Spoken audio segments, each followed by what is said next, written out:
All right, good morning, good morning, good morning, good morning to those of you who are just joining us. Welcome to this segment of Good Morning Grenada for today. It's Thursday, the 5th of January in the year 2023.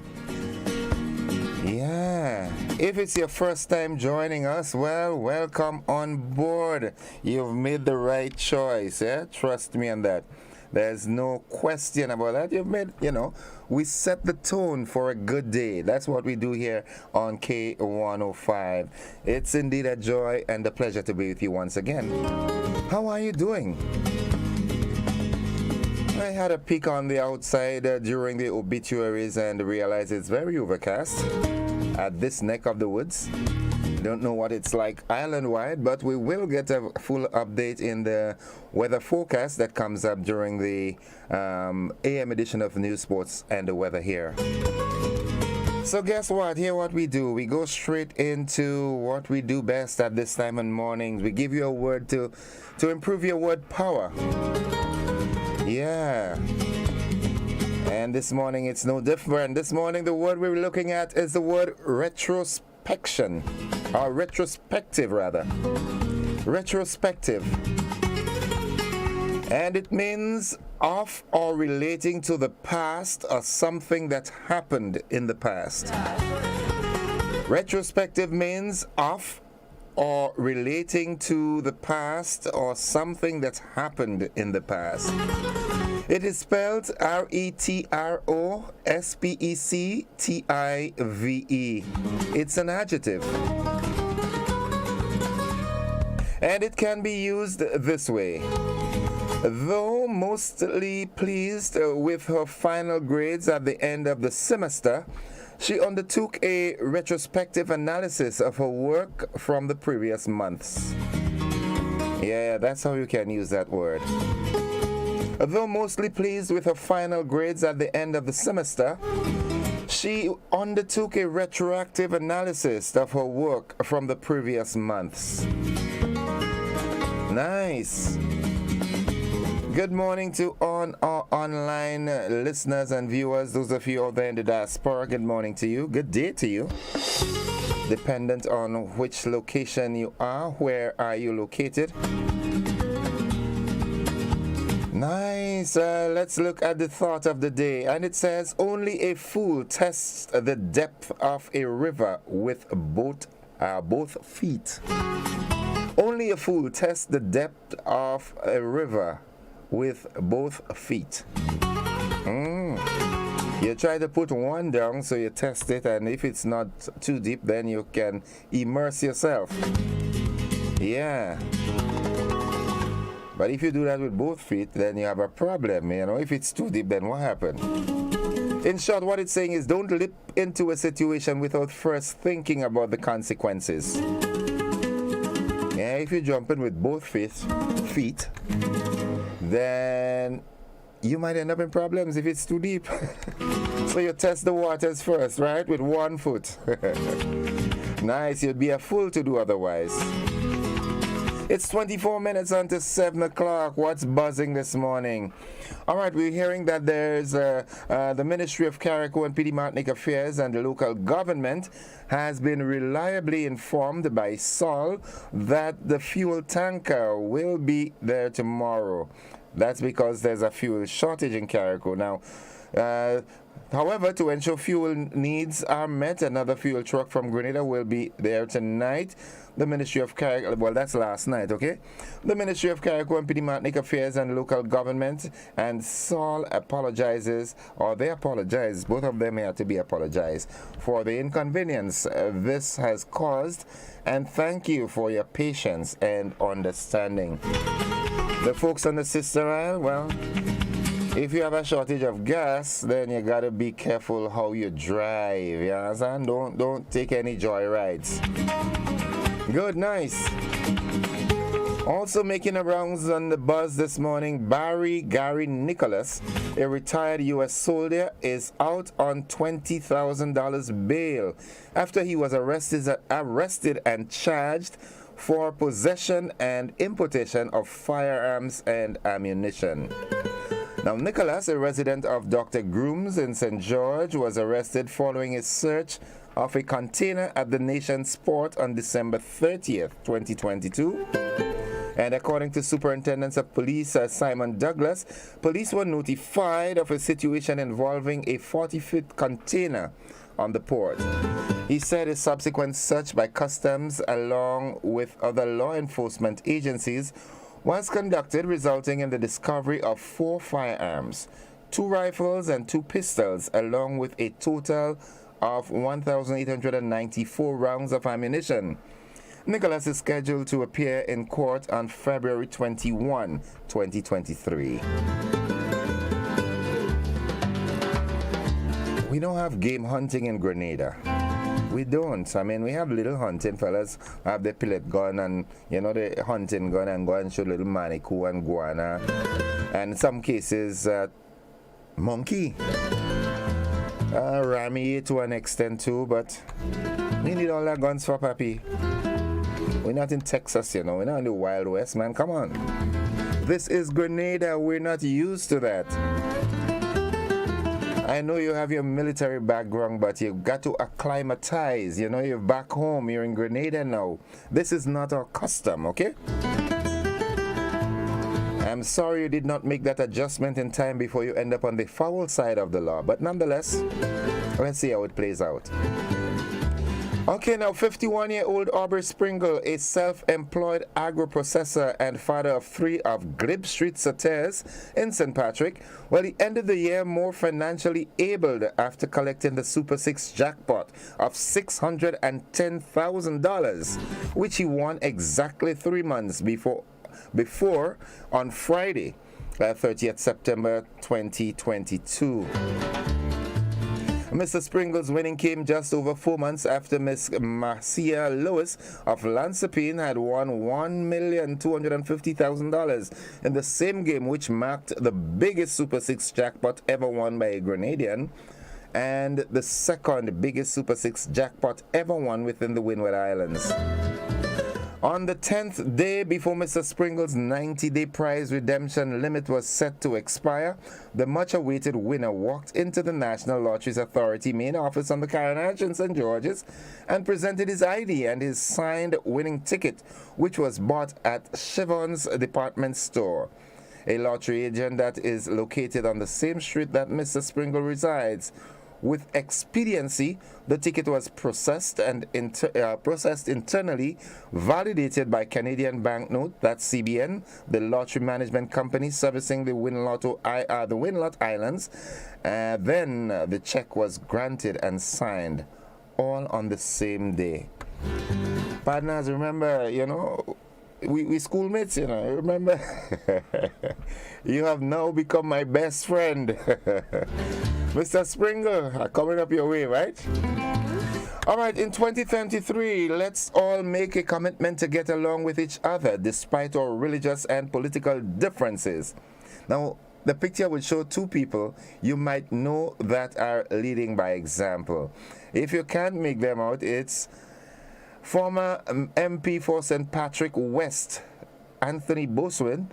He's embracing very tightly and passionately, as you can see, our Prime Minister, the Honorable Deacon Mitchell. That's what I like to see. Yeah, I like to see that. Good. So these are the stories that we'll be looking at this morning. There's one that is not on this, but I would want to talk about it. A fund that is being requested by farmers' representative in the Senate, Roderick St. Clair. A fund for predial larceny, the victims of predial larceny. I think that's what I really want to look at this morning. So we'll try and get you that clip from his presentation in the Senate. All right? So that's what's happening. Remember the word for the day, retrospective, and it's an adjective. It means of or relating to the past or something that happened in the past. You can use it this way. Though mostly pleased with her final grades at the end of the semester, she undertook a retrospective analysis of her work from the previous months. The thought of the day: only a fool tests the depth of a river with both feet. We've got a break up from here. Those of you on radio, we've got the AM edition of News, Sports, and the weather coming up. Those of you on television, we've got a rebroadcast of last evening's television news. Don't you go anywhere. Stick and stay with us right here on K105 and the GBN network.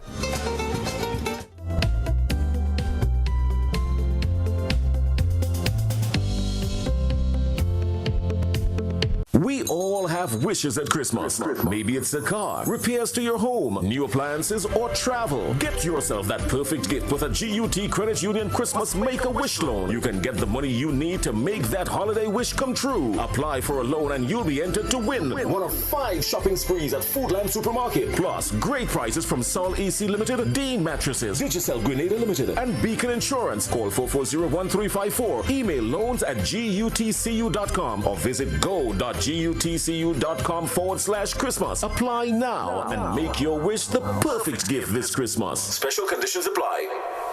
Thanks for joining us. Residents of Carriacou are facing a shortage of fuel on island as motorists can be seen in long lines waiting to top up their tanks. Rena Pet Thomas leads us off with this report. Vehicle owners on the Sister Isle are experiencing challenges in obtaining fuel at the pumps. On Wednesday, a long line of vehicles was seen as far back as the Hillsborough past year. According to residents on the Sister Isle, as early as 4:30 a.m., vehicles were already lined up waiting for pumps to be open to purchase fuel. The shortage of fuel, which started over the holiday weekend, was caused by a delayed fuel tanker. Through its Facebook page, the Ministry of Carriacou and Petite Martinique Affairs and Local Government addressed the matter by stating that Sol, its fuel provider, will have a fuel tanker on the island by Thursday, January 5th, 2023. However, to ensure that fuel needs are met, another fuel tank from Grenada will be in Carriacou by Wednesday night. The Ministry of Carriacou and Petite Martinique Affairs and Local Government says they are in constant communication with fuel provider Sol to rectify the shortage of gasoline on the island, and they apologize for the inconvenience this has caused. For GBN News, I am Rena Pet Thomas reporting. Well, so far, so good. Motorists in Grenada are adjusting to the new license decals. The rollout began on January 3, 2023. Christina John visited the licensing center. Motor vehicle owners say they are comfortable with and welcome the change in licensing decal. The licensing period for 2023 began on January 3rd at 4 locations around the country: the National Cricket Stadium for all inspections for St. George, Camp Raymond, Gore Police Station, and Carriacou. This is certainly much more comprehensive in terms of detail and specific to the vehicle. So it's neither here nor there with me anyhow. I mean, it will serve the purpose of the law. Yeah, as you rightly said, in cases they may have encountered some challenges with respect to the removal of decal from one vehicle to the other. In this case, it is impossible to do that. It is much more secure than the previous one. The new sticker is not bad, but with all the information, I mean, it would help in the sense of, let's say, someone steal your vehicle, then it would be easily identified, or you can use a sticker to put on another vehicle to use as a pass or anything to say, well, you came and inspect or whatever the case may be, because I mean, all these things could happen. This is thank God now, I get an inspection on van, A102, which I'm proud of, and I will drive for a year again. I don't see no problem in it. I don't see no problem in the new sticker, because it's something you paid for and you get it. The officer says this new disc or decal acts as a deterrent to inappropriate use of the licensing decal. The license disc, what we have for 2023, we have added some additional features on the license decal for 2023 in comparison to the last year's decal, and these features will test the authenticity of the decal. It will put us in a much better position to deter or to limit the opportunity for persons who have intention to steal decal. or to remove decal from another vehicle to place on any other vehicle. Here's what vehicle owners should know before getting their vehicles inspected, as explained by Inspector Rondell Batiste, officer in charge of Traffic Department. The inspector noted that about 90% of vehicles inspected on the first day met expectation. So prior to coming for the inspection, your vehicle must be thoroughly clean, exterior and interior. And when I speak interior, persons must have the engine properly clean, so the inspecting officer can have a proper look to see if there is any oil leak or any oil that might be leaking from the vehicle. Also, you must ensure that your headlamps are uncolored, all your indicators are working properly, your headlamps are properly adjusted. You must ensure that the tint, whatever tint you have on your vehicle, that the inspecting officer can see clearly from the outside to the inside of every window of your vehicle. So we normally recommend 35% tint. In some extent we allow 20 based on the color of the interior of the vehicle, so that your braking system is working properly, ensure that your tires are not defective, your tires have the right groove and is in good roadworthiness. Vehicle owners are reminded to get their vehicles inspected early and not wait until last minute to do so, as this will allow for any adjustments to be made if necessary. Christina John, GBN News.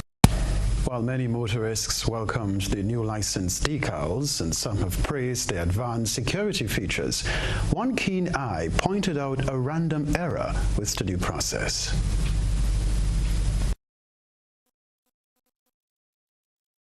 Wasn't done to me. You only alerted me that there was a comprehensive change, because I just went through and got, through the process, got a sticker, and as I went in there, I saw there was a mistake on it. Anyhow, as you see here, they have white, and this vehicle is silver. So I'm going back now to find out how they correct that. All right, so the driver returns to have his information corrected, which he said was done right away. Drivers are being cautioned to thoroughly review the information before the new decal is affixed to their vehicles. The story to report. The results are out, and Grenada has once again copped first place in the USA Today's 10 Best Readers' Choice Awards. More from Rena Pett Thomas. Grenada has once again copped many awards in the USA Today's 10 Best Readers' Choice Awards, which was announced in January of 2023. In January 2022, businesses in Grenada placed within the top 10 of the 6 categories, which included Best Caribbean Beach, Attraction, Beach Bar, Resort, Rum Distillers, and Restaurant. 10 Best Readers' Choice Awards highlights the best of the best in contests covering categories such as destinations, food and drinks, hotels, and attractions. A panel of experts chooses nominees in all categories. Readers can vote in each category once per day. This year, Grenada placed in the top 6 positions in 5 categories. Winning the category of Best Caribbean Attraction is Belmont Estate. Staff members of the Grenada Tourism Authority are in a celebratory mode with the announcement. For Best Caribbean Restaurant, we have Punjabi at position number 6, and we have the Aquarium Restaurant at position number 9. In the category of Best Caribbean Beach, we have the famed Grandad's Beach in number 6, and on our sister island of Carriacou, we have Paradise Beach securing the number 2 position. In the category of Best Rum Distillery in the Caribbean, at number 6 is Clarkscourt Rum Distillery. And in the category of Best Caribbean Beach Bar, we have none other than Esther's Bar in number 7. For the category of Best Caribbean Attraction, we had 2 entrants. In number 10 position, we have the House of Chocolate, and, drum roll, we came home with the prize in number 1 position with Belmont. CEO of GTA, Petra Roach, says her organization and Grenada on a whole continue to show the world that the island is not just about sea and sand, but many other attractions that are worth exploring. We are committed to ensuring that that visitors, when they come here, that we don't leave money on the table, that ultimately they are getting out and experiencing everything that is brand Grenada. I really feel that we are focused on getting a repeat visitor. At the end of the day, we need to ensure that we've got new and exciting attractions that they can experience once they're here, and also that the attractions that we currently have continue to evolve so that they offer different experiences. Roach also expressed that GTA has seen the way in which many stakeholders in the tourism sector have improved their products and services offered to visitors. She encourages more businesses to do the same to ensure that the Pure Grenada brand can continue to be recognized in the international community. I think that Belmont is a classic case, and I think that they really are very worthy of the accolade of #1 Caribbean attraction, because not only are they a 17th century plantation house, they've really gone very strongly in the whole agro-tourism industry, that niche. They have got their little goats there where they're making the goat's cheese. They've got their spices. People can go out into the gardens and, you know, learn about all these plants which are very indigenous to the Caribbean and specifically to Grenada. So, you know, I think that we're really on a fabulous path, and I want for the extended stakeholdership to really look at these as gold standards and also commit to ensuring that they too continuously evolve their product. GTA and its team says congratulations to all the businesses in Grenada which placed in the various categories. Congratulations, Grenada! For GBN News, I am Rena Pett-Thomas reporting. Welcome back to the news. A farmer is still in distress while police are yet to make an arrest following thousands of dollars in theft of agricultural produce. Senator Roderick Sinclair wrote to the Royal Grenada Police Force on behalf of the farmer, requesting that they intervene. He spoke with my colleague Christina John on Wednesday. Is this a case of police failing to perform their duties, that of serving and protecting members of the public? Despite having evidence, which include camera footage, Sally Gidhari continues to suffer losses at the hands of a thief. Recently, GBN visited Gidhari's farm at Claboni, St. Andrew. Having lost thousands of dollars worth of peppers and other agricultural crops, the farmer says she has exhausted all options and has turned Farmers and Fishers representative in the Senate, Senator Roderick Sinclair. Sinclair said from December 23rd to January 2nd, Gidhari was robbed again 3 times, footages of which was sent to him. He wrote to the police high command seeking intervention. So whilst many have been having fun for Christmas and the holidays and may have money to spend, she has been distressed. Okay? You have this person, clear video, photos, images, selling incendiaries which should have informed, and no one went and even said, well, let's pick up the person, let's check. So I decided at that stage to write actually to the RGPF headquarters with the text messages from her, along with videos, photos, images which are time-stamped, date-stamped, and sent off to the RGPF. To date, I have not no response or acknowledgement or receipt of the communique. Senator Sinclair believes, too, that there appears to be a lack of implementation on certain aspects of the law. So what it's showing for me, from where I sit, and maybe for any other person, is that there seems to be some lack of oversight, some lack of interest in those areas. In fact, if we use our scarce resource properly, you know, we have the RRU driving around. We have the SSU driving around. You know, simple patrol could assist. But even going in the markets, going in where the vendors are selling, asking them, where did you get your product? He questioned the availability of resources and manpower to operate the Prettier Larceny Department as an arm of the RGPF and not as a separate body. Is it because Prettier Larceny officers, being what you refer to as royal constables, are not fully, I would say, entrenched within the RGPF? So there's like a kind of para police, if you want to say that. And so the need for them to be fully incorporated in the police, within the ranks, and have a whole section dealing with pre-larceny, so that more emphasis, more effort, more respect is given for these officers. Because these officers, I will tell you, are the Royal Constables within it, they are complaining. There are real challenges. They want to do their work.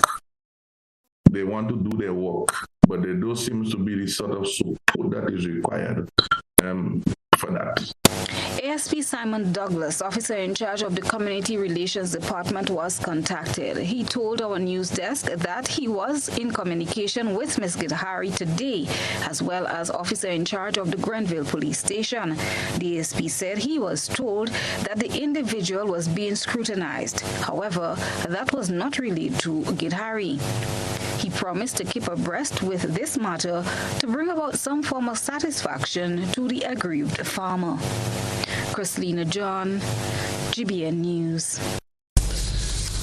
Senator Adrian Thomas, Minister of State with responsibility for agriculture, lands, fisheries and cooperatives, says agriculture experienced significant growth in 2022. This, the minister said, would not be possible without the farmers and agro-business owners.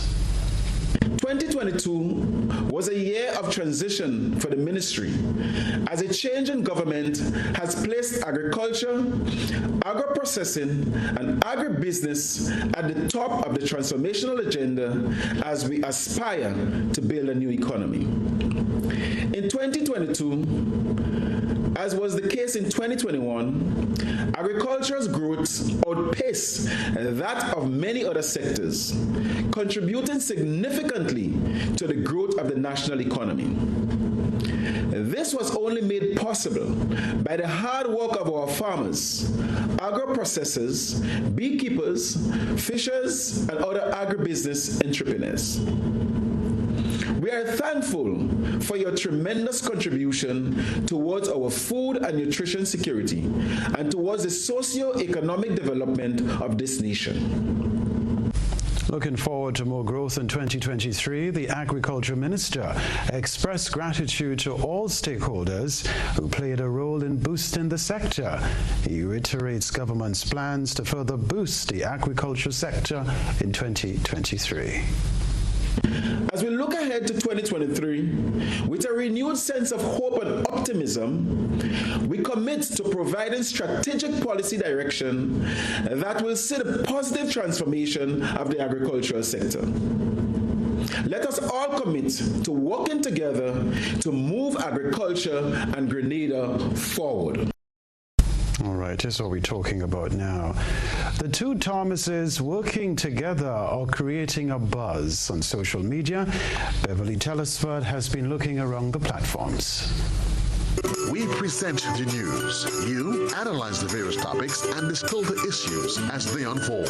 Your distillation points matter as we're about to highlight them in our Social Buzz report. Being on opposing sides doesn't mean being enemies for two women in politics. They put aside their political affiliations for a common goal, serving the people. Two women who competed against each other on the political stage in the last general election are now combining efforts with one goal in mind: working together for the betterment of the people in their constituency.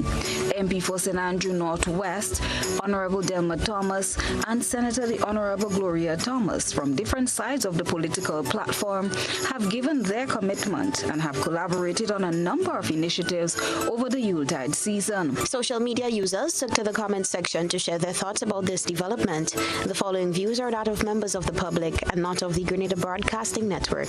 Madonna said, Honorable Delma Thomas, my discerning spirit always recognized the good within you.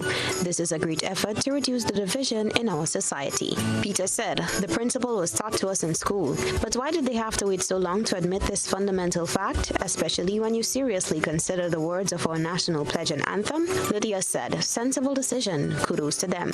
That's the way adults behave. Congratulations. This person added, two God-fearing women, let's work together to build one Grenada. Unity is strength.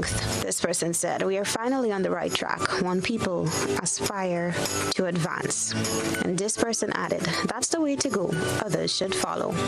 That's what's buzzing tonight. We encourage you, our viewers and listeners, to submit your think pieces on trending topics locally, regionally, and internationally via our Facebook page and YouTube channel. Continue to share your thoughts and concerns with us on our social media platform.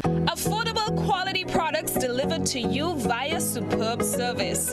We are Superb Distributors, wholesalers and authorized agents for trusted products you know and love, like Rika Juices, Pure Heaven products, Bibbin diapers, New Bright laundry detergent, Allegra pasta, and more. Contact Superb Distributors at 435-2948 for superb quality and service.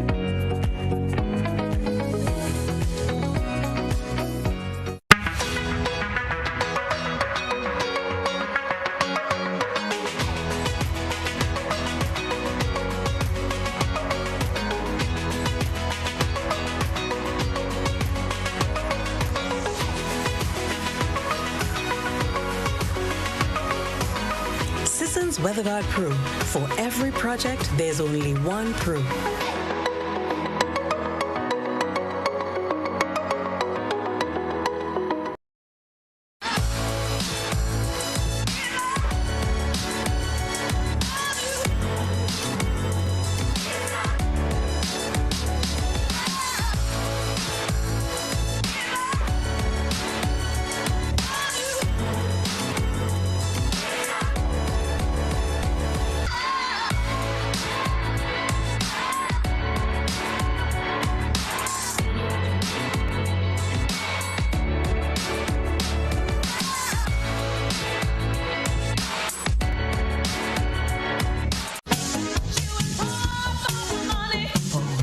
Level of convenience and comfort awaits you when you shop at Rise and Shine Supermarket and Hardware Supplies, Griffin Lane, Grenville. Convenient, because we are open Sunday to Sunday. We're even at your service on public holidays. Comfort, because we are easily accessible to the physically challenged. Free Wi-Fi is available while you shop, and bags come at no charge. Everyday low prices and excellent customer care. Adequate parking available. We supply everything you can possibly think of. Family and home supplies, fresh meat, vegetables, and personal care products. All brands of cooking gas at affordable prices. You can send in your order, have it pulled, or pick up express.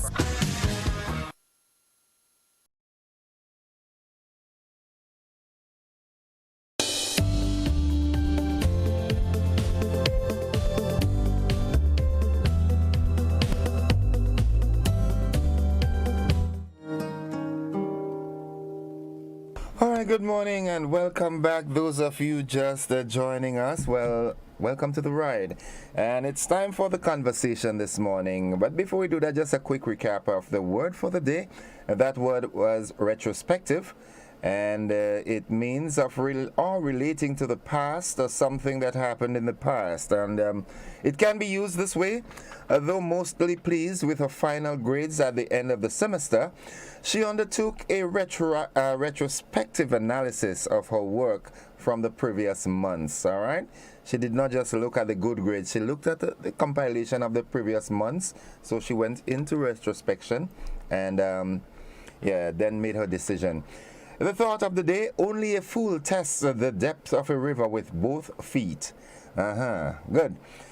Okay, so in essence, what he's saying, don't leap into a situation without first thinking about the consequences. Ever so often we do this. We go head in, full in. And then later on we realize, Lord, I should have tested this thing first, I'm all the way in and don't know how to get out. Good. The stories that are buzzing this morning: Mr.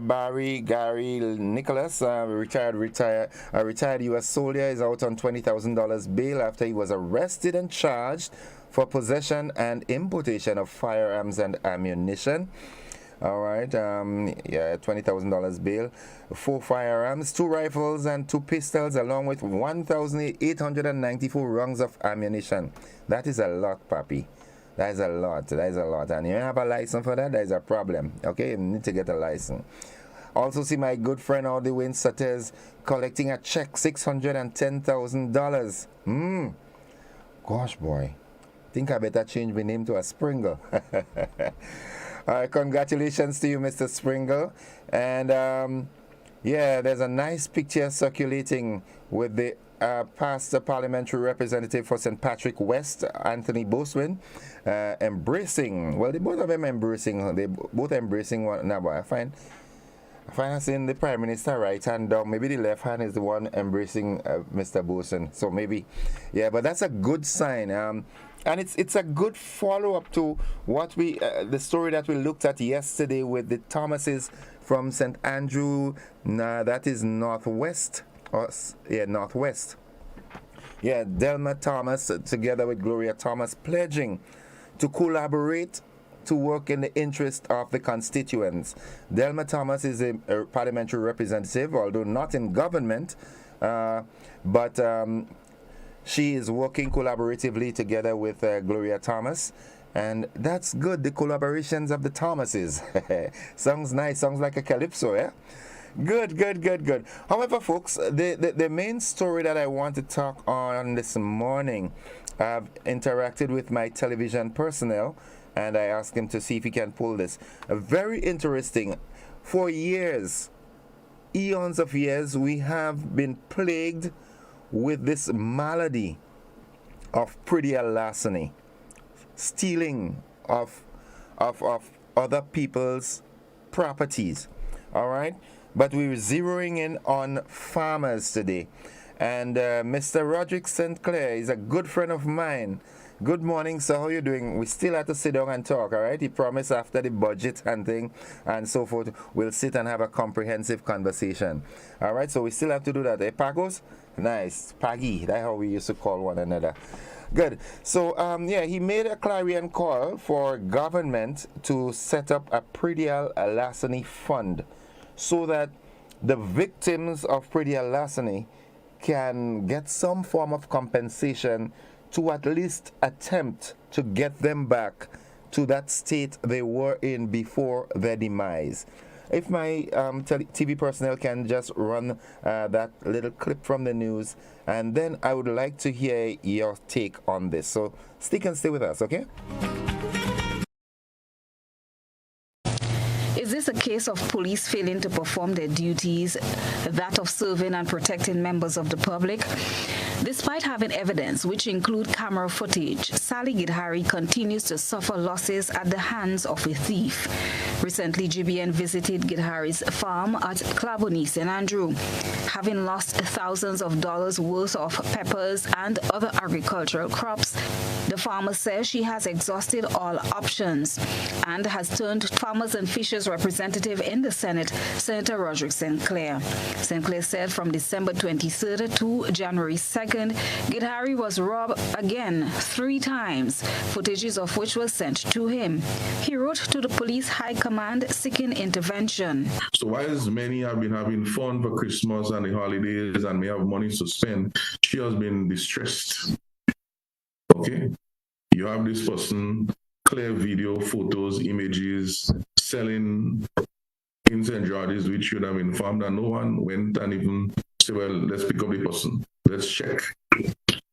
So I decided at that stage to write actually to the RGPF headquarters with the text messages from her, along with videos, photos, images, which are time-stamped, date-stamped, and sent off to the RGPF.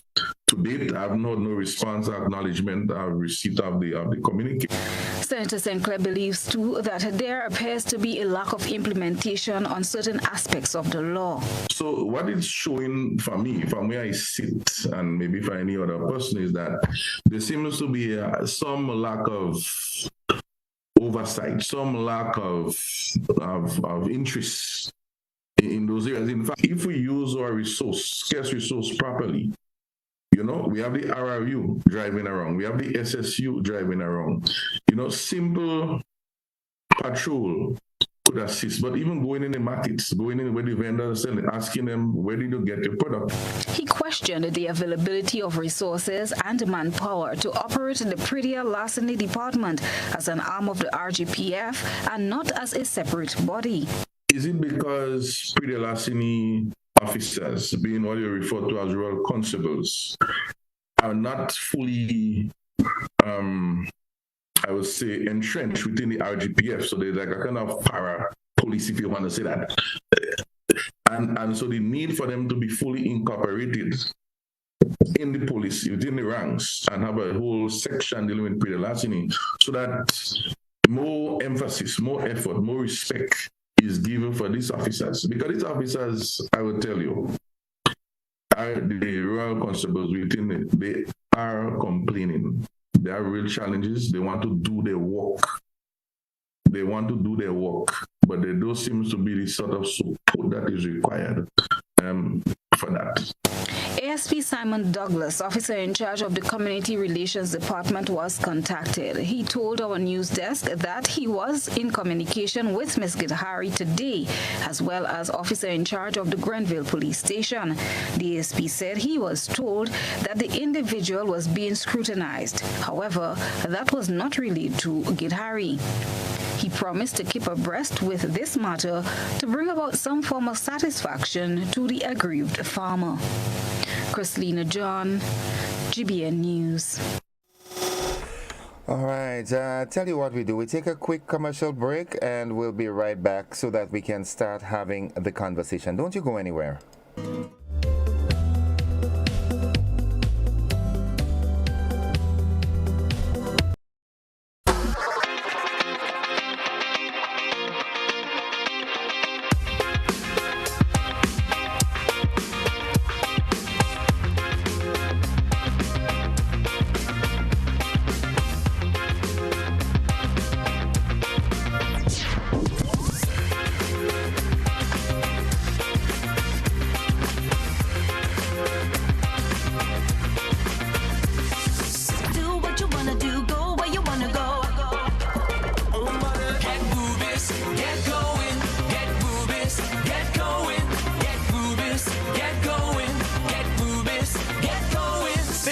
Ultratech gasoline and diesel, available only at Rubis Station.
Okay, welcome back. And we're just coming from that commercial break. Let's take a quick look at what's being said on our Facebook page. Good morning, Gordon. Good morning, Grenada. Blessings to all on this thankful Thursday. Have a blessed one, everyone.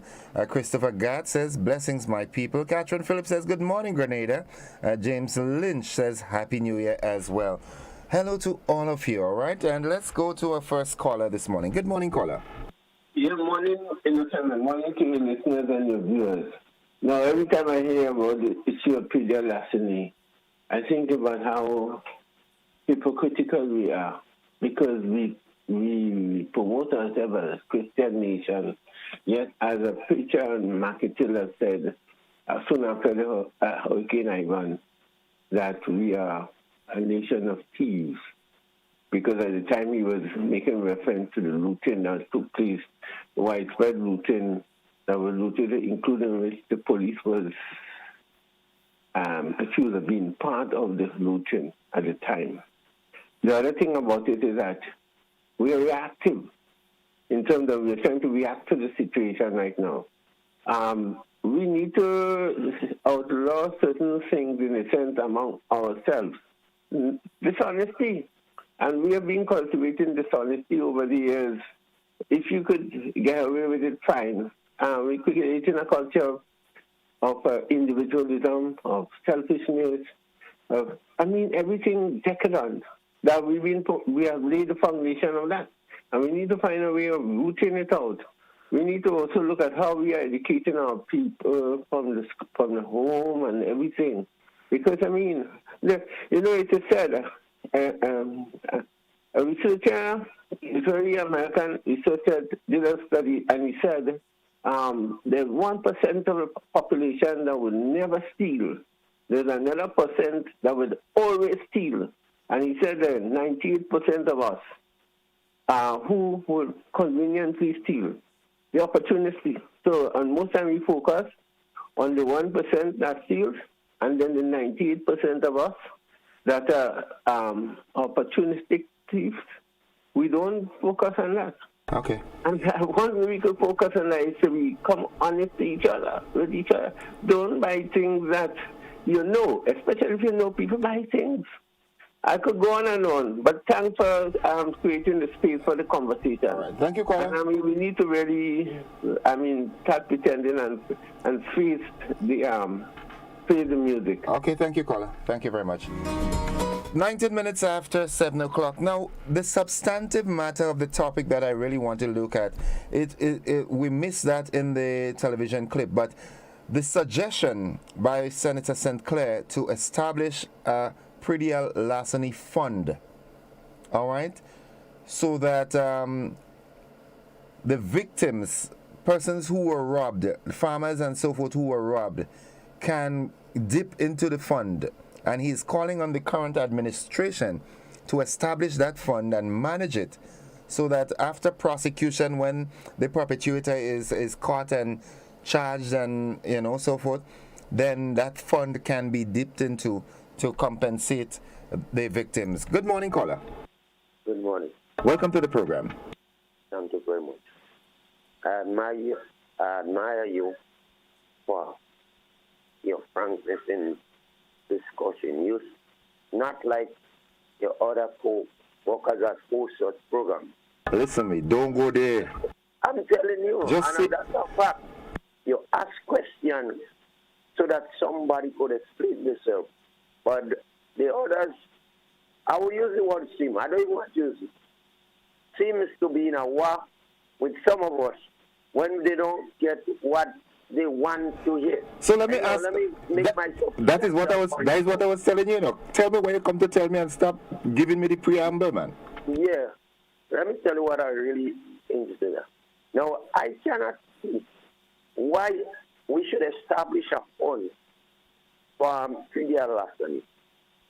For the simple reason that I look at it, these people who are stealing, who are prone to stealing, that's possible their occupation. You have to make them work hard, put them into the prison, and make them work hard for their food, and even make them pay back, put them to work, and pay them a small sum per day, not the actual fee that they pay laborers. And then that may help you. But let me ask you this. Parade the street with the things that is thief. And then the people will say, look the thief, and they would possibly they would become ashamed. Let me ask you a question, right? I hope I can answer you. Just for conversation purposes, okay? Now, you catch the perpetrator, right? You charge him, you send him to prison. What happens to the victim in the interim? That victim is left at a worse position than they were before they were robbed. So I see wisdom, that's my opinion, I see wisdom in establishing that fund that these people, the perpetrators, can pay into. All right, so if they are caught and the court charges them, the court fines them, let's say, $500 or $5,000 or whatever, it is deposited into that fund so that the victims can be brought back to some semblance of normalcy to where they were before they were robbed. Because we have to be real. We cannot, it's virtually impossible to get rid of pre-deal larceny. I think, the folks, especially the people who rob farmers, I think they have gotten so organized that if they come to your garden and they see you there, they will leave a card with you and say, listen, I come to rob you, but you're here, so hold the card. When you're leaving, call me. That's how organized I think they are. So there's nothing we could do about it, but I think some sort of cushion, something must be made available for the victims, because I cannot overemphasize. There's this one lady that I go to the beach sometimes, in Las Vegas, and this lady early in the morning, she's in the garden. I'm talking about after 5 o'clock, after 5. She works hard. And I was in a conversation the other day, only to hear that she was just about to harvest, I think it was some cabbages or cucumbers or whatever. Just left to go to collect something to come back and harvest. And the robber was monitoring. So as she left and she came back, she saw where the crops were. Now, how do we deal with this for this lady? My heart goes out. But she's not the only person. So I am of the opinion that the suggestion that the goodly senator made is the right one. Make the perpetrators pay into that fund so that you can dip into that fund to bring back the victims. What do you think? According to the young people nowadays, how I sound? You sound reasonable. I wouldn't say perfect. Okay. But you sound reasonable. That's an advice. Yes. But as far as I'm concerned, you have to try desperately to get rid of thieving. That doesn't mean to say you will get rid of every single thief. You could minimize it, but you cannot eradicate it. You want to eradicate it because they, just as we are advancing technologically, they are advancing as well. Oh, yeah. All right. Now, imagine a man put his camera, he spent money to buy camera to put in his land. And yet, brother, the thieves would still continue to thief. They're modernized. Caller, thank you. All right, have a good one. We can talk for the day. 25 minutes after 7 o'clock, that is the time. And if you're just joining us, welcome to the program. Back to the telephone line. Good morning, caller. Morning, sir. How you doing? I am good. How about you? Good enough. You good? Yeah, good enough. But there's one of your first caller actually hit on something that is very critical. Not necessarily so much the so-called Christian nation issue, but the fact that people using the name of Jesus Christ and the name of God consistently to lie and be deceitful in this world and getting away with it, and we do not understand the effect it is having on society's development. The psyche of children, the mentality that is developed become so accommodative to people, so that lying, thieving, and all this kind of thing becomes a norm in society, and then we're complaining about it when it hits us personally. Because truth is truth. If it comes from the heart, it will perpetuate outside. It will show outside. We have problems where people tell people, for example, I don't think I'm diverting, that we are going to heaven. Their last program, the last day, instead of dealing with the real issues, there you are with a set of greetings and congratulations, whatever they call it, for the season and whatever they call it. And one of your callers made mention of something that I point out to her to prove to the world that What I am pointing out is untrue, so that what she is pointing out is true, that people are going to heaven. That was her last statement.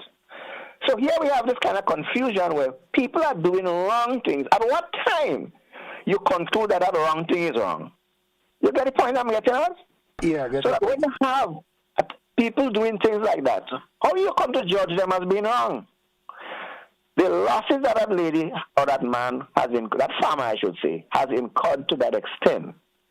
Yesterday morning, I tried desperately to get on that program to mention that issue. When you should have used that program, the last program you had for the year, to deal with that, because that the day before and the morning actually too, that was on the news once again. After that lady was complaining for months. Remember a few weeks ago, because of that very lady situation, or that farmer situation, I should say, I made comments that morning on the radio station criticizing the police. Remember when I mentioned about what was going on in River Valley, how much cows that the farmers up there lost and so on? Yes, I remember that. Kind of thing I said? Because I was very critical of the police. Look at the situation. The head of the of that unit, what is the name? Imperial Lassini unit, yes. is a constable. How do you explain that somebody who has no rank is in charge of a division? I mean, that tells you the priority that the police force is given to such, in that case, and them. So when you have the lack of response that lady has been or the farmer has been experiencing so far, it is not surprising. You have a set of deficient people who have no clue or understanding of what the job description should be like, or is like, I should say, too, or what it should amount to. And then you have what result to come? I mean, we shouldn't be surprised. Okay. That one, I mean, I could understand it goes as far as reaching into the Senate. All right. If you put it that way. So having said all that now, right? What is your opinion on the request made by Senator Sinclair to establish? Very good idea. You're right. Okay. Because something I talk to people about almost every day sometimes. The amount of money the government in this country is collecting through the courthouse and the port is almost equal. You think so? Almost equal. Wow. Okay. This government collects so much money through the police force. I should say on the whole, the court and the police force, the ticketing, in the courthouse itself, and where that money goes, who is seeing it? Not the farmers. You lose $100,000 worth of whatever. When you go to the court and you get redress, maybe $500 you get in for it. Yeah, $500. $500 and 3 months. Charge the person $1,000. 3 months in jail. And 3 months in jail. Or they might charge the person $5,000. Okay. You get only $500 from it. So the court is making money in farmers' name. You know, so you have some very, very valid points. The only problem we have is that we don't have enough time to expound on them, you know. Man, that's something I've been talking to people about for the longest while in this country. Yes. The court collects so much money in this country, and you get nothing for it in the end. All right. As the person will lose. Thanks for your contribution. Have a good one. Bye-bye. Good.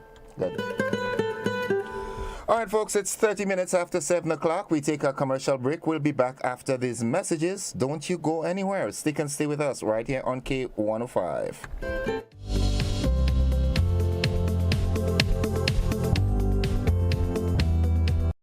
Solar lights are back in stock and will be available for purchase at Southern Electrical. Here is a list of the solar lights that we offer. 200 to 300 watt intelligent floodlights with camera, 300 to 500 watt solar street lights, 60, 100, 200 and 500 RGB solar floodlights, 100, 200, 300, 500 and 800 solar floodlights, solar garden lights, 25, 40, 60, 100 and 200 watt solar floodlights, 3, 7 and 10 watt solar wall lights, motion center garden lights, motion sensor floodlights, 30, 60 and 90 watt solar street lights with accessories, 5 watt solar wall lamps, 40 and 60 solar street lights, and 100 and 300 solar floodlights with battery power display. Now available at Southern Electrical, Dusty Highway, St. George. Visit our showroom today.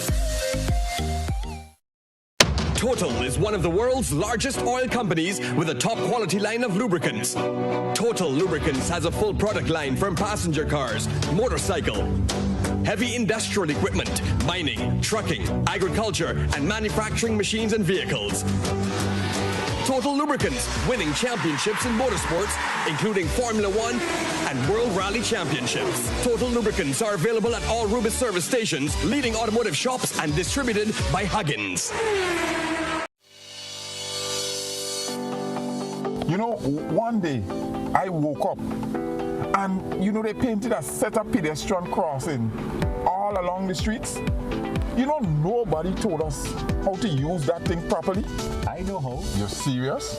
Every safe, good driver knows about these things. As a driver, you have to be very attentive.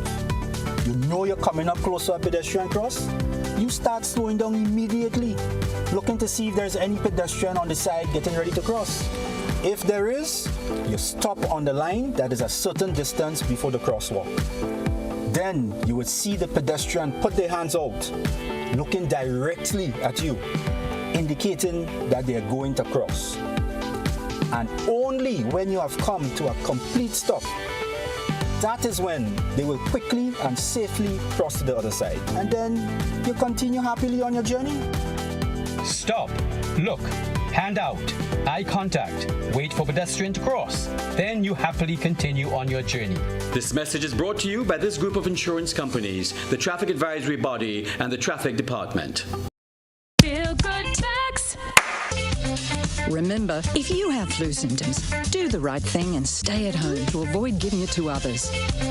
Remember, you can be infectious up to a week after developing symptoms, so rest up and take it easy.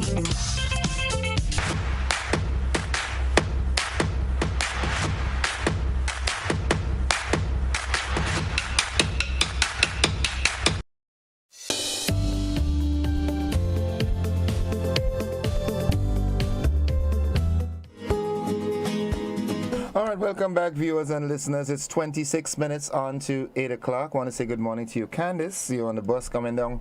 All right. Hope you have a great day at work. Just a quick look at our WhatsApp platform. It says, hello, good morning, Innocent.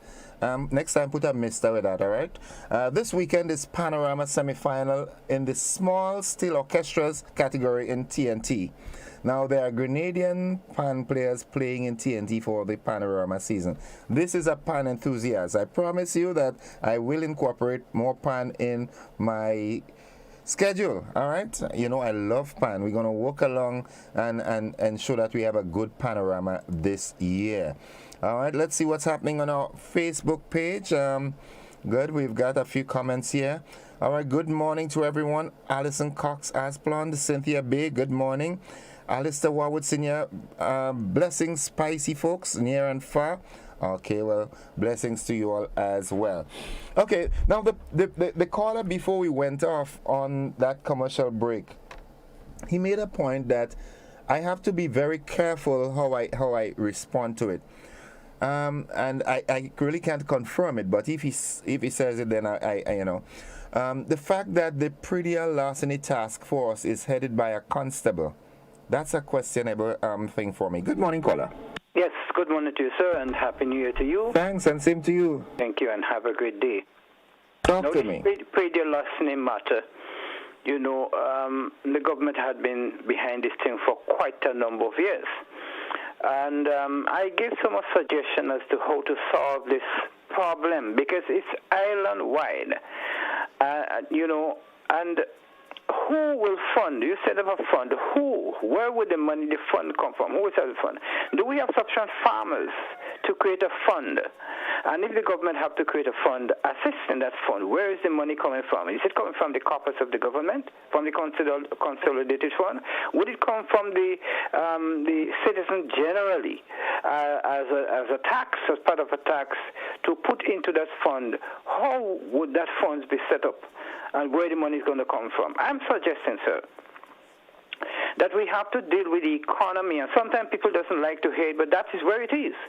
The economy is not growing fast enough to create jobs for those who want jobs. And that's the reason why people gravitate to stealing. Okay, caller, hold on, right? Don't stop. Just pause. I'll unpause you in a moment. Do you firmly believe from the bottom of your heart, right, yes, that people who steal all right, everyone who steals is because they're looking for employment opportunities and they're not finding that? Is that what you're saying? Most of them, because where we have in terms of the wages, remember the minimum wage is very high, and some people who can put people to work. The minimum wage is very low. The minimum wage is very low. The minimum wage is very high. I'll tell you. You mean the recipients of it? The recipient of the minimum wage. It's very high. So in essence, you're saying a lot of people working for a little bit of money. No. I am saying the minimum wage is set at a rate that people doesn't have the money to pay people to work. For instance, if you want to get somebody in a farm field, you will have to pay them between 50, 60, and sometimes they ask for $75 a day. Right. The ordinary farmers who were in a position to hire somebody at $20 and $25 a day no longer could hire that farmer. So what will happen? He will not hire anybody. So there will be a void. There will be a lot of people out of jobs. How do they work? What do they do? They will steal. The economy has to grow to be able to produce those jobs. And the reason why the minimum wage is set so high, it is because the economy is not growing, so government have to raise taxes to meet whatever they have to do. If the economy grows, cost will be reduced. Okay. You see? Right. So once you're going to handle it where you have to give fund all the time, there will come a time when you will not be able to find the money to put into the fund. So I'm suggesting we contemplate on the growth of the economy, we put in all categories of people to work so that there is no need for people to steal. Right? Unless we solve that problem, we will have pretty larceny. You're going to move to many different levels. Okay, here some people are dying and they want to know how they die, because if I say, I fed up, I'm not going to the law anymore, I'm going to take my own way of solving my problem. So we have to handle this thing on what they call the growth of the economy. I don't want to take too much time, but here's what I proposed. In order to stop some of the pretty larcenous, so the stealing, you give people the opportunities to farm to build on the farm. In other words, the residence should be the farmland. So rather than having police patrol people's property where they could build a house, you allow the opportunity to put the road, water, electricity so that people could build on the farm to protect the farm from stealing. That's one of the area. Okay. Right? All right. Thank you, sir. Thank you very much, caller. 20 minutes on to 8 o'clock. That is the time. I want to take the time out and say a happy birthday to you, Michelle Kajo of Telescope in St. Andrew. You've got greetings coming from your mom, Glenda Christopher, and the entire home circle. All the children, they want to wish you a very happy birthday.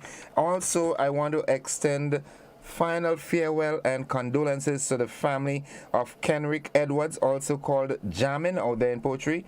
He will be laid to rest today. He is a past student of the Tivoli RC School, so I knew him from there. I also want to say good morning to Lester Williams, all right, an old schoolmate from the Tivoli RC School. Good morning. As a matter of fact, good morning to Tivoli and La Poetry and Ahoma and the surrounding areas, all right? Good. Let's go back to the telephone line. Good morning. Yeah, good morning, sir. Welcome to the program. Thank you. Yeah, I know this problem we have it for a very long time, quite a few years now, with this pretty larceny problem.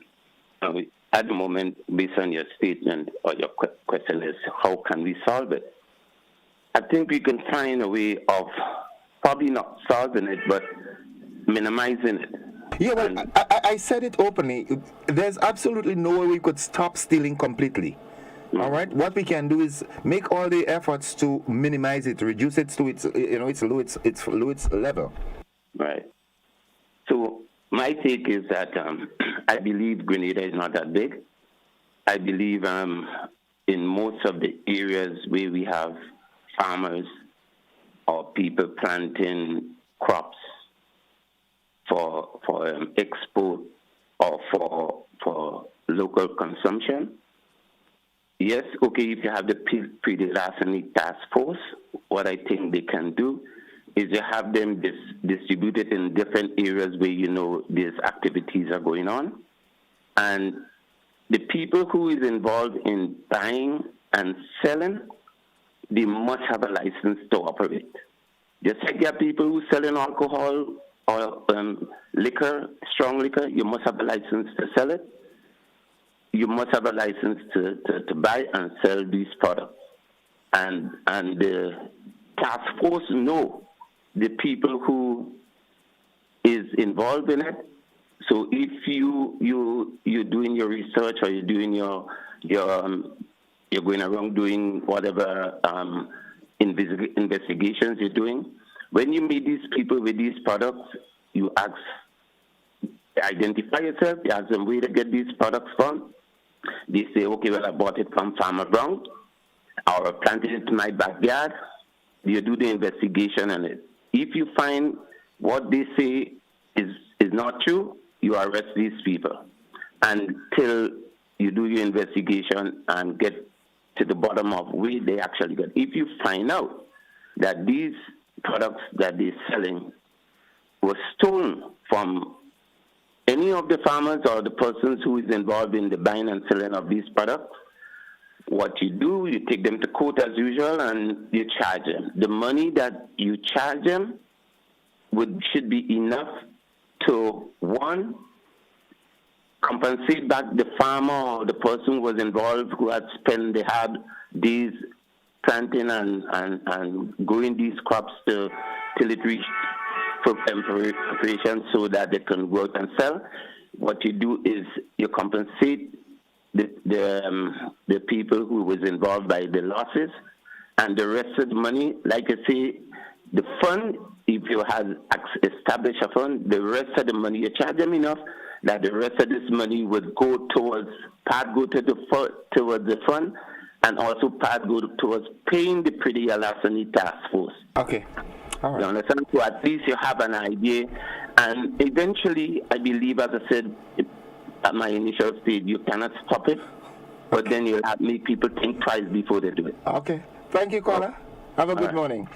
All right. This Facebook user says, this man ends the new year singing this tune about the economy. He back singing the same tune again, not even a week yet in the new year. There are people that just don't want to work but want to rip. The police have to start dealing with the vendors who provide a market for these thieves. The vendors are well aware who are working lands and who aren't.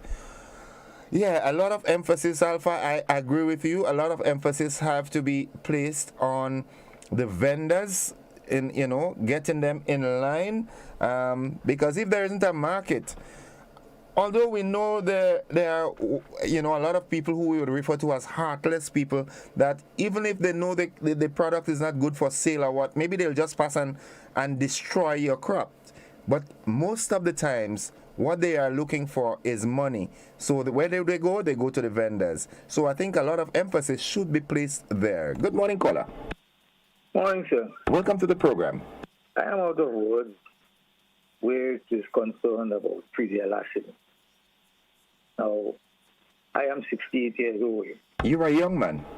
And I have been farming, but my father brought me into that since I was 5 years. I could remember that. And I've been farming all of these years. My father died in 1961.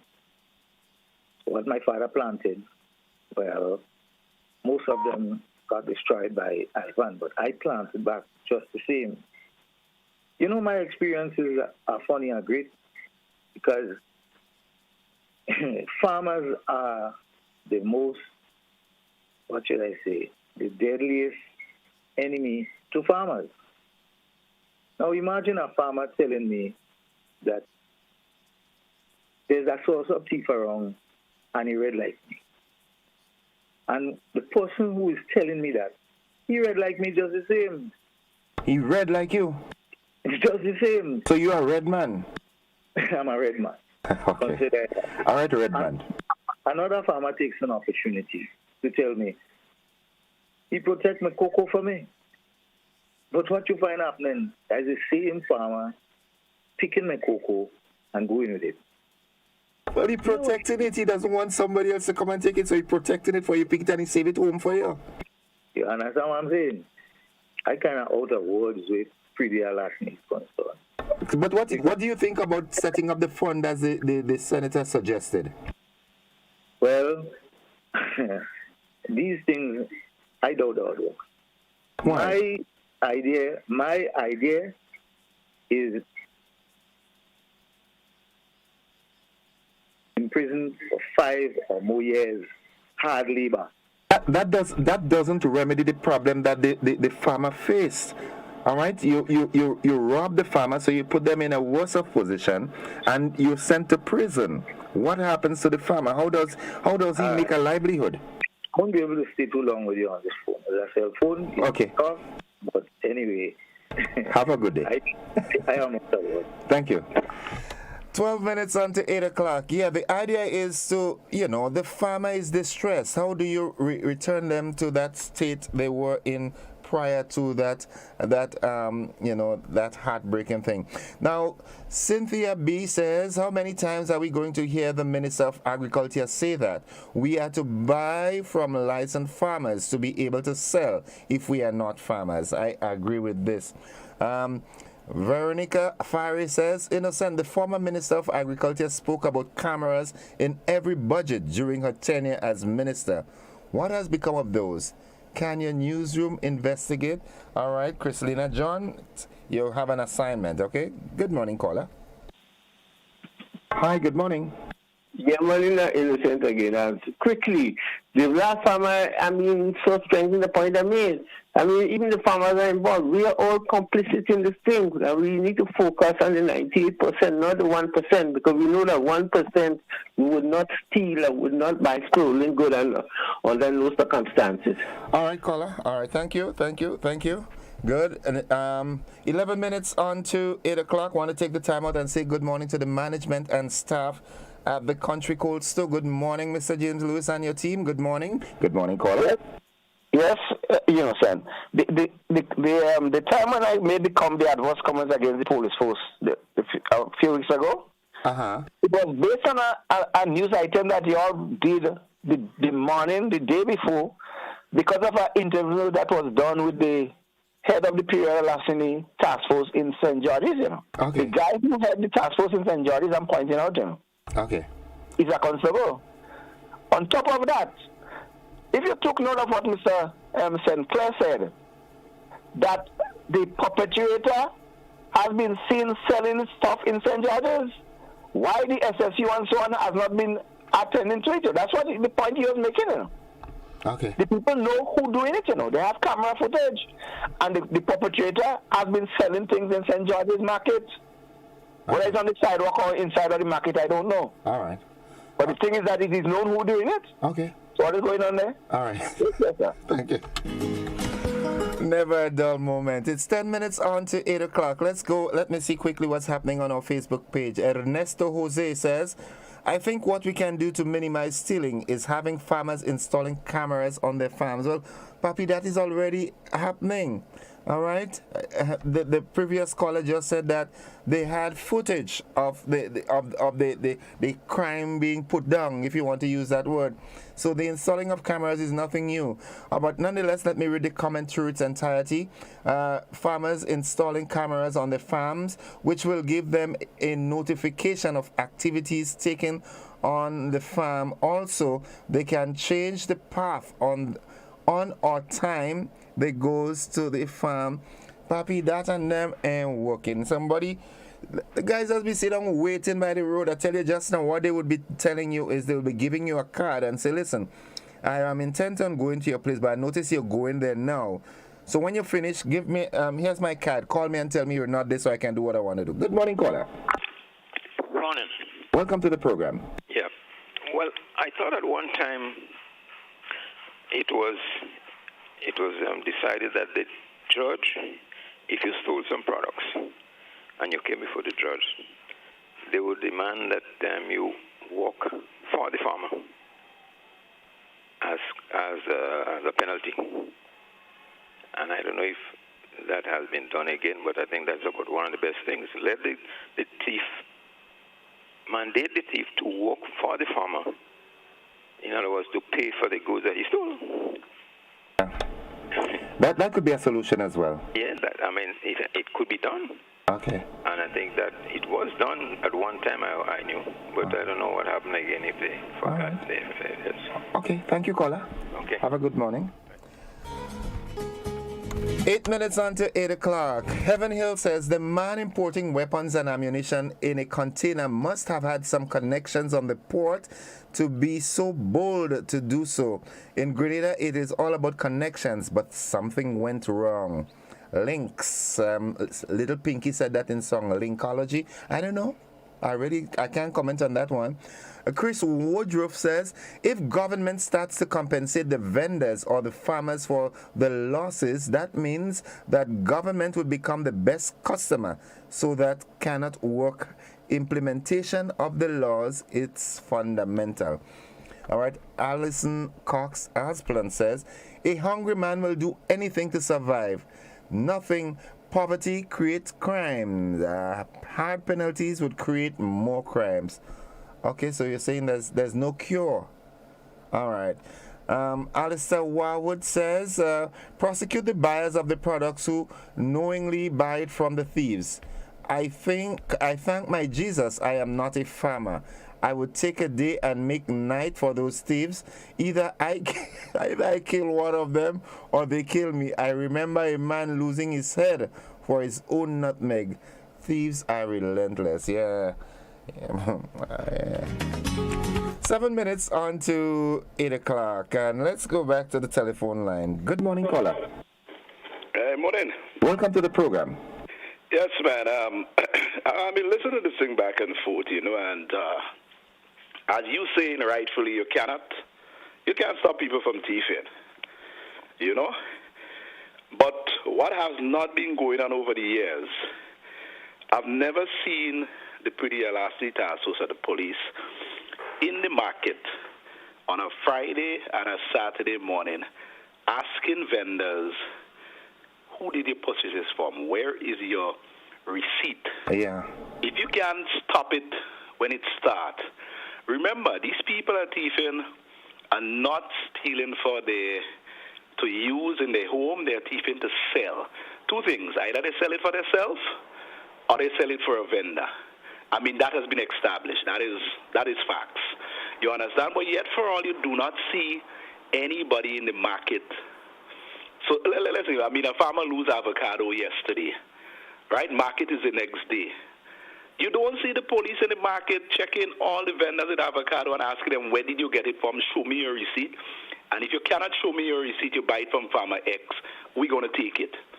Not just take it, but taking it doesn't solve the problem. No, I understand. But remember, if I'm a vendor, and every Saturday morning you take my produce and you charge me, and I'm operating at a loss, I got to change my mode how I operate. Yeah.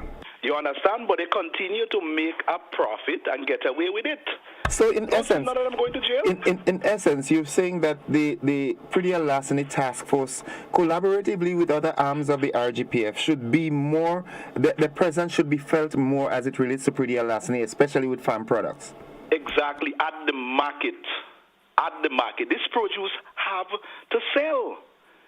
And you see, over the years, certain vendors, you can't call names, certain vendors has been charged for accepting stolen produce, right? Now, do you see the police on a regular basis, if it's once a month or twice a month, going to that same vendors who they know buy stolen property? It's known, You don't see them going and check these vendors at all. But yet, for all, they have a lot of produce every Friday, every Saturday, and they have no receipt to show where they get it. Yeah. This thing, it's not a rocket science. If you can't stop the thieves from in the land, go to the end. They have to sell it. Yeah. You understand? And you need to deal with these vendors, people who buy over stolen goods. You need to deal with them very serious. Because, and I think one of the reasons why you'd find vendors falling for that is because they purchase the goods for next to nothing. Exactly. So the profit margin is big. Yeah. And the thing is, why I say go after the vendors, they knowingly buy produce and know it has been But stolen. we have to be careful, not all, because I know some good vendors who will do it the right way. Yeah, but if you watch, as a vendor, as an established vendor, right, you know you're registered. You know when you go to farmer X, you have to get a receipt. Or the farmer B, you have to get a receipt. Go to the market and see how much of them have receipts. Yeah. You have to, as a vendor, you have to protect yourself too. It's supposed to be part of the trade. Exactly, you have to protect yourself. So when the police come and ask you, you might be innocent, where is your receipts? But who goes to ask them anything innocent? You know what I mean? I catch your drift.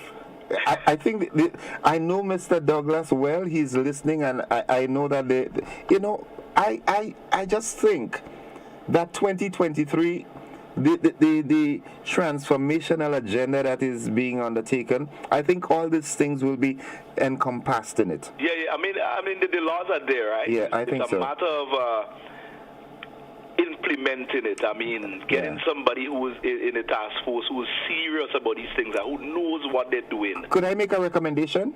Yeah, man. You go and submit yourself for that, right? Yeah, I don't mind, because I've been saying it years. You need to deal people who buy this produce. Yeah, you could stop it at that end. Yes. Watch. If a thief doesn't have a buyer, why steal? He mightn't steal as much. He might just take something for home, or if he's just bad-minded, he might just go and destroy your crops. But in any case, we're out of time. Thanks for contributing. Okay. Later. Have a good one. Blessings. Yeah, good. All right, folks. Before we wrap up, it's just time for us to wrap up. One of our WhatsApp participants says, "Good morning. My take: we can't walk into a crime scene blindfolded. First, let us profile the thieves. Are they mentally ill people roaming and destroying people's efforts? Are they hungry, destitute people, or able-bodied, capable men and women? After we find out these, then we put a strategic plan in place and work the plan. I will not take the defeatist position that we cannot eradicate thieving people's crop.